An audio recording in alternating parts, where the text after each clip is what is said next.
an actual story about St. Nicholas. I mean, he did it as a Christian, you know. He was raised to be given, and he took what he had and gave to the poor, you know. So the actual story where it comes from is not, it's just the way it's been diluted and kind of warped throughout the years and kind of, you know, just added to. And we're going to find out later on that that actually comes from certain Norse mythologies, kind of the things that were added to, such as coming down the chimney and like things like that. But yeah, the actual story of Saint Nick, you know, he was a Christian, and you know that's why he tried to do the things he, you know, that's why he believed in those principles, giving and stuff like that. So. And I want to bring back this point. No lie is justifiable. Even though it may seem good and okay and reasonable, no lie is okay in God's eyes. Like from my testimony alone, you can see what it did to me. Of course I have forgiven my parents and grandparents because I know they didn't do it to lie to me. They did it because they wanted to get my hopes up and then me have this joyful feeling of knowing that I got all these Christmas presents and stuff.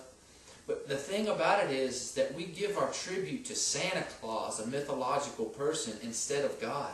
We thank Santa Claus for bringing these presents.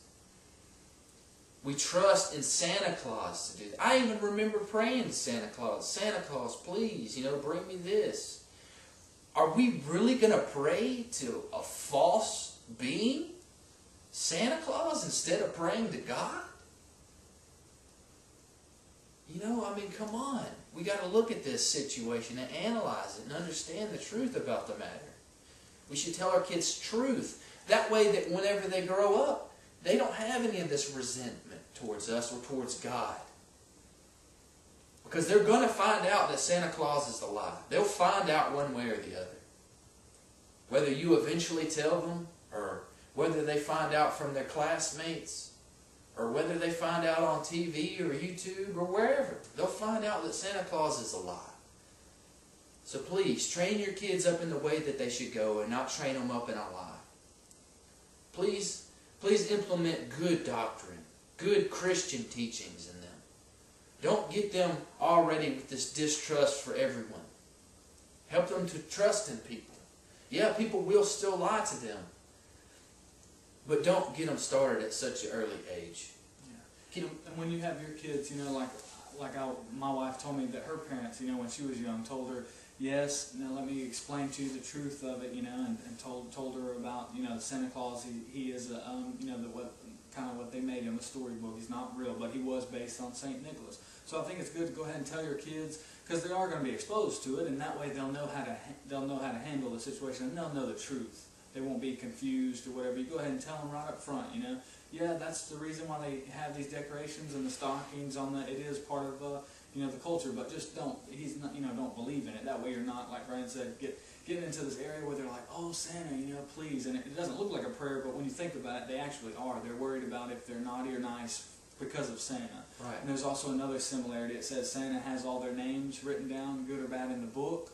Just like it says, you know, in the Lamb's Book of Life, you know, Jesus has our names written down. So there's a lot of similarities, and you just want them to have the truth right up front, you know. And I thought that was really cool. Like she said, her parents did that, you know. Because my parents did tell me about the Christmas, and I was led to believe the lie also. But I didn't take it as hard as Brandon, but I was very conditioned, and it's just, you know, so you can understand where it could have a bad effect when that kid finds out that he's been lied to, because his parents, and just like he said, the news, they'll say, oh, we saw Santa coming flying through, you know, watch out.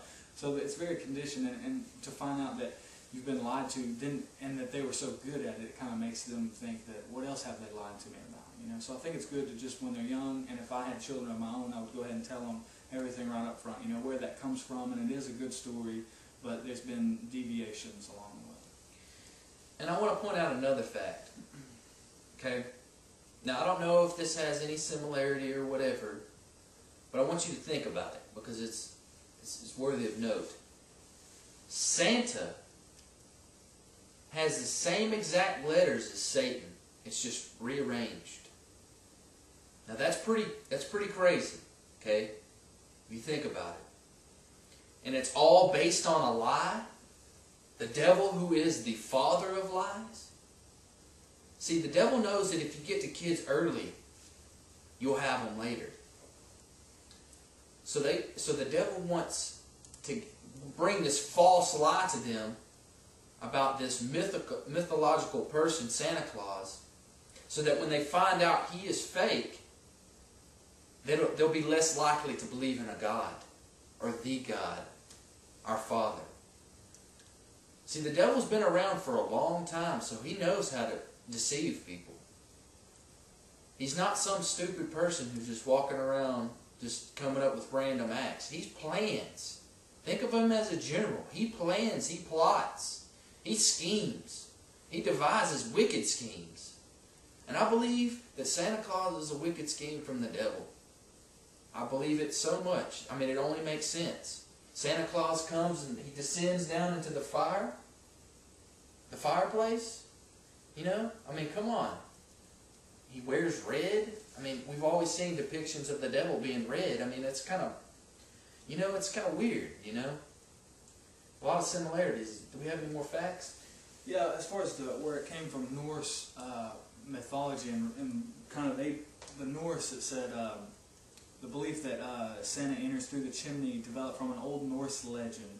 The Norse believed that the goddess Hertha appeared in the fireplace and brought good luck to the home.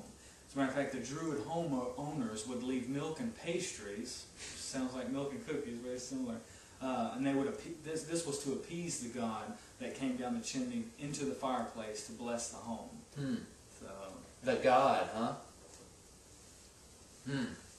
All this is starting to add up, you know, if you really look at it from that perspective, as a biblical perspective, it does make sense that it would have came from Satan.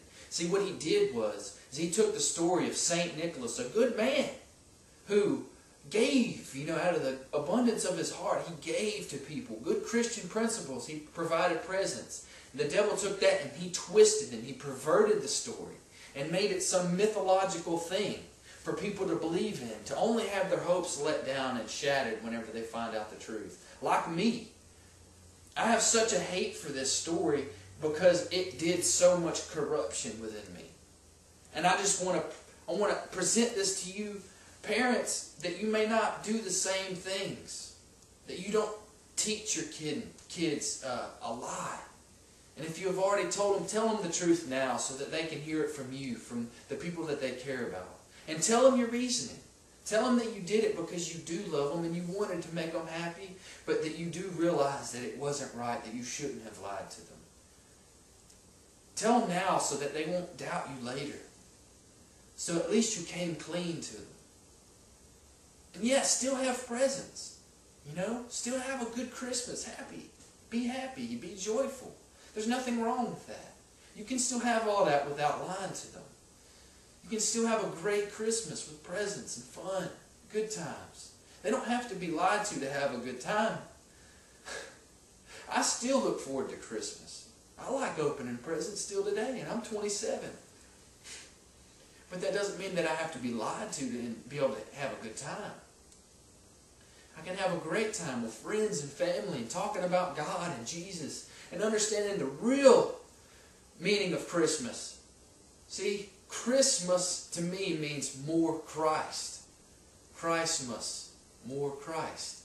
So we should talk about Christ and what He did for us. We shouldn't forget. We should let that be the main point of Christmas. And let's draw our attention unto God and not to Santa Claus, some fake person that we will find out later who is a lie.